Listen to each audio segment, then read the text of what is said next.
వెంటనే యేసు రాజయ్యాడు అని చెప్పడానికి ఒక అద్భుతమైన వాక్యం చూపిస్తాను, చూసుకోండి. అబ్రకదబ్రా అని జకర్యా 9:9 అన్నాడు. ఏముంది అక్కడ?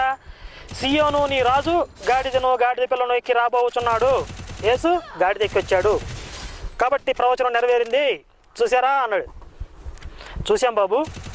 దానికి నేను కౌంటర్ ఏమి ఇచ్చానంటే, అక్కడ ఏముంది?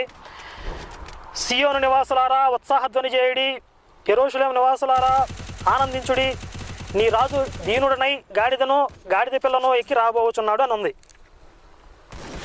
అప్పుడు నేనేమన్నానంటే, బాబు అక్కడ ప్రవచనం నెరవేరింది అని చెప్పాలంటే సియోను పట్టణానికి రాజవ్వాలి, యెరూషలేము పట్టణానికి యేసు రాజవ్వాలి, అప్పుడు ప్రవచనం నెరవేరినట్లు. గాడిద మీద ఎక్కువ వస్తేనే ప్రవచనం నెరవేరిందంటే చాలామంది రోజు గాడిదల మీద ఎక్కువ వస్తారు. సియోను పట్టణానికి ఆ రోజుల్లో అందరూ గాడిదల మీద ఎక్కువ వచ్చేది.